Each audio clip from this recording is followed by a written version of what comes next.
अस्सलाम वालेकुम जी। ਕੀ ਹਾਲ ਸਭ ਠੀਕ ਹੋ?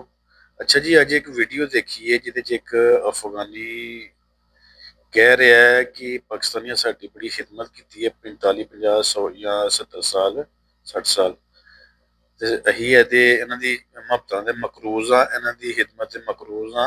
ਇਹਨਾਂ ਵਾਕਈ ਸਾਡੀ ਬੜੀ ਖਿਦਮਤ ਕੀਤੀ ਹੈ, ਲੇਕਿਨ ਕਮ ਅਜ਼ ਕਮ ਹੁਣ ਜਾਂਦੇ ਵੇਲੇ ਸਾਨੂੰ ਜ਼ਲੀਲ ਕਰਕੇ ਨਾ ਕੱਢਿਆ ਜਾਵੇ, ਤਾਂ ਕਿ ਸਾਡੇ ਦਿਲ ਪਾਕਿਸਤਾਨ ਦੇ ਜਿਹੜੇ ਅਸੀਂ ਇੱਥੇ ਜਿਨ੍ਹਾਂ ਲੋਕਾਂ ਦੇ ਦਿਲਾਂ 'ਚ ਹੈ ਮੁਹੱਬਤ, ਬਈ ਅਸੀਂ ਇਸ ਚੀਜ਼ ਦੇ ਐਡਮਿਟ ਕਰਨੇ ਆ, ਐਕਸੈਪਟ ਕਰਨੇ ਆ ਕਿ ਪਾਕਿਸਤਾਨੀਆਂ ਸਾਡੀ ਬੜੀ ਖਿਦਮਤ ਕੀਤੀ ਹੈ।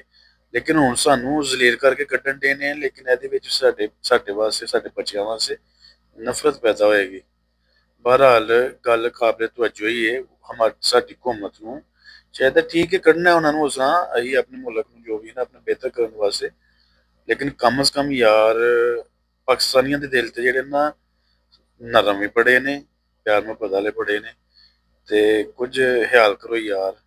ਠੀਕ ਹੈ, ਜੋ ਮਾਮਲਾਤ ਹੁੰਦੇ ਨੇ ਭਰਾਵਾਂ 'ਚ ਹੁੰਦੇ ਨੇ, ਦੁਨੀਆ 'ਚ ਹੁੰਦੇ ਨੇ, ਲੇਕਿਨ ਥੋੜਾ ਜਿਹਾ ਗੌਰ ਵੀ ਕਰਨਾ ਚਾਹੀਦਾ। ਵਾਕਈ ਉਹਨਾਂ ਨੂੰ ਇੱਜ਼ਤ ਦੇ ਨਾਲ ਕਰਨਾ ਚਾਹੀਦਾ। ਜ਼ਲਾਲਤ ਵਾਲੇ ਅਲਫਾਜ਼ ਜਾਂ ਅਗੋ ਸਮਝੋ ਸਾਰੇ। ਤੁਹਾਡੀ ਕੀ ਰਾਏ, ਤੁਸੀਂ ਕਮੈਂਟਸ ਕਰ ਸਕਦੇ ਹੋ।